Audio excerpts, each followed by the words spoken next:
O presidente Jair Bolsonaro chegou ao Paraná, onde visitará Prudentópolis, uma cidade que tem uma grande comunidade de origem ucraniana. Durante o dia, o presidente tem vários compromissos no estado, inclusive uma motociata em Londrina nesta tarde. Ao chegar, o presidente foi recebido por uma multidão no aeroporto, aos gritos de mito. A ditadura da toga segue firme. O Brasil tem hoje presos políticos de jornais, parlamentares, influenciadores e partidos censurados. A Folha Política tem toda a sua receita, gerada desde 1º de julho de 2021, confiscada por uma canetada do ministro Luiz Felipe Salomão, ex-corregedor do TSE, com o aplauso e o respaldo dos ministros Luiz Roberto Barroso, Alexandre de Moraes e Edson Fachin. Além disso, todas as receitas futuras do jornal obtidas por meio do YouTube estão previamente bloqueadas. Há mais de 14 meses, todos os rendimentos do jornal estão sendo retidos sem justificativa jurídica. Anteriormente, a Folha Política teve sua sede invadida e todos os seus equipamentos apreendidos a mando do ministro Alexandre de Moraes.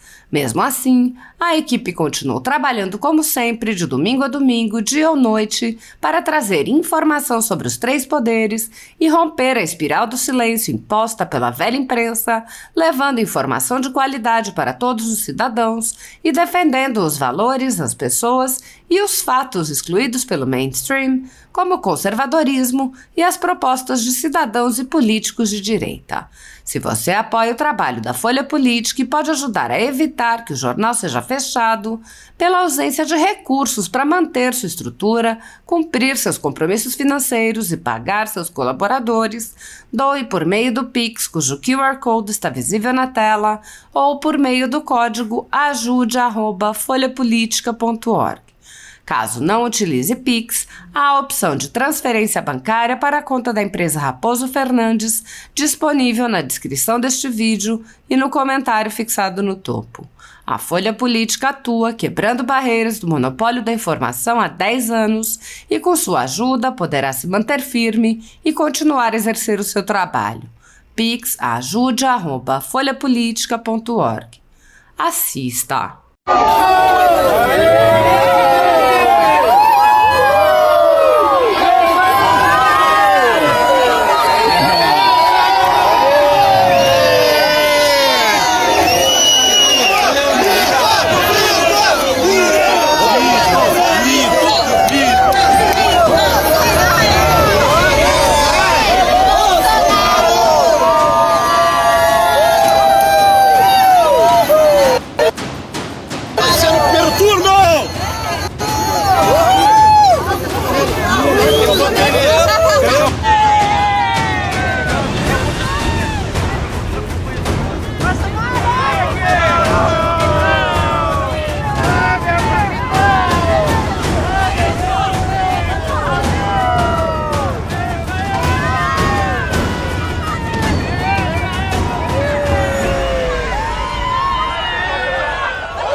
Capitão do povo, do meu povo de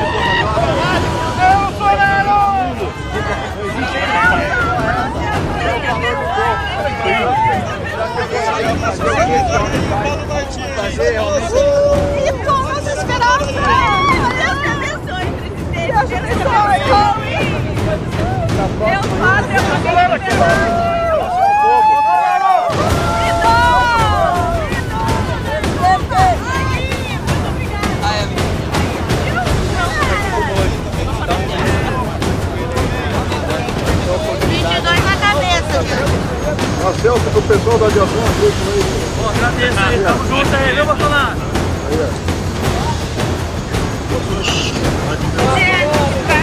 Tira mais ferro por dentro de tudo.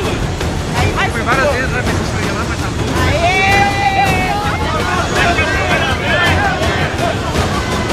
bom. Pelo espaço, cumprimento a todos os presentes nessa audiência pública de suma importância. Eu não vou me ater muito à formalidade de apresentação, acho que está muito bem dado o recado.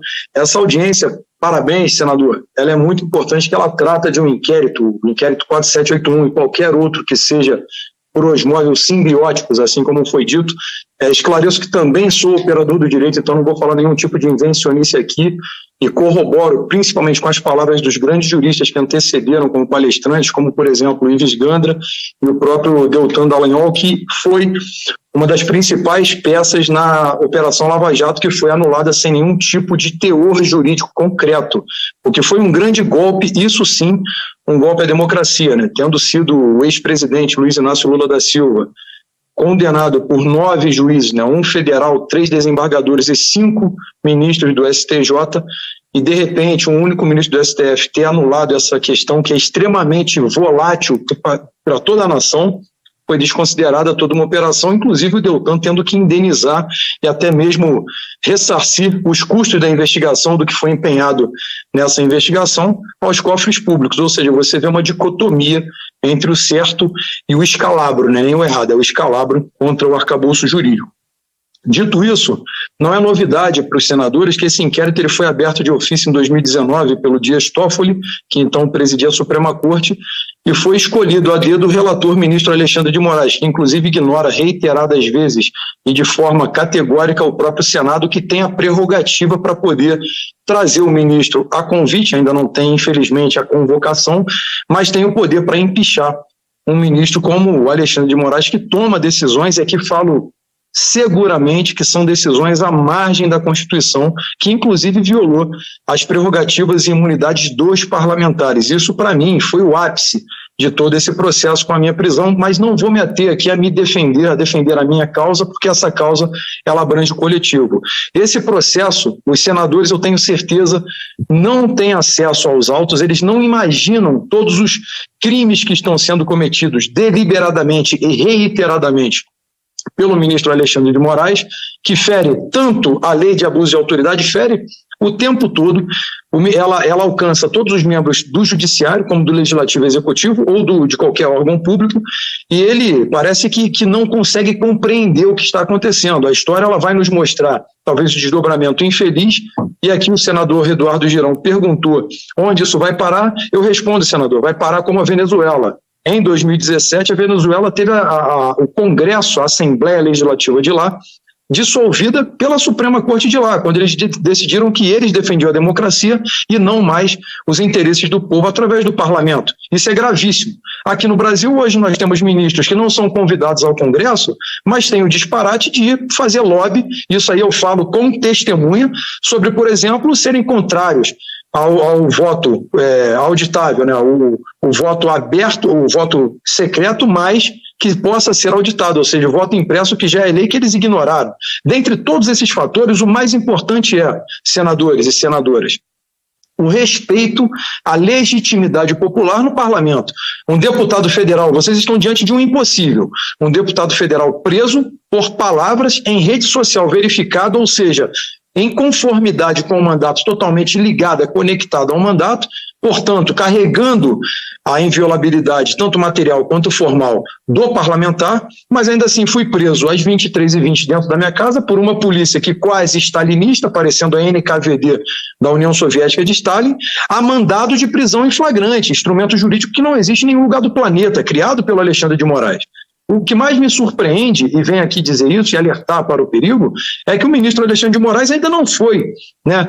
Não teve nenhum tipo de análise do Senado pelo presidente Pacheco, que deixa aqui todas as críticas abertas pela inércia em cumprir o papel como presidente do Senado e logo também presidente do Congresso, em colocar a análise do plenário, que é de suma importância, né? Senadores como Eduardo Girão e pouquíssimos têm lutado de forma aguerrida para pautar o pedido de impeachment que tenha materialidade e, claro, um teor jurídico aceitável que tipifique a conduta desses ministros que vêm atuando fora da lei, para que eles possam, sim, ser ouvidos e, claro, necessário, empichados, processados e outros ministros nomeados. Isso é um papel para que se mantenha a ordem e a estabilidade jurídica do país e não tenha acontecido. Amanhã, convido a todos que estão aí presentes, teremos na Câmara dos Deputados uma audiência similar a essa, sobre também o ativismo judicial e o inquérito 4781, 4828, também das milícias digitais, todos abertos de ofício, por ministros que simplesmente dizem que afetam a honra, a honorabilidade dos membros da Suprema Corte, que, repito, não tem a base em todo o país. Eles têm a jurisdição a nível nacional, isso também está preconizado no artigo 92 da Constituição, mas a dependência, a sede é na capital. Então eu peço aos senhores senadores e senhoras senadoras que, independente do viés político, que vocês tenham a noção do que vai acontecer com esse desdobramento do ativismo judicial aqui no Brasil. O legislativo, ele representa legitimamente o povo e está sendo solenemente ignorado por alguém que foi catapultado ao cargo de ministro, indicado por um presidente e não respeita aquilo que deveria ser preconizado, as leis constitucionais que estão acima de tudo. Então, termino aqui esse meu apelo para que vocês abram os olhos, parafraseio o saudoso e brilhante jurista Rui Barbosa: a pior ditadura é a do judiciário, pois contra ela não há quem recorrer. Peço a vocês atenção ao que está acontecendo no Brasil para que possa, sim, serem processados os ministros que incorrerem em crimes aqui no Brasil. O que está acontecendo é extremamente assustador. No mais, muito obrigado, senador, obrigado, senadoras que acompanham os convidados. Muitíssimo obrigado aí. Teve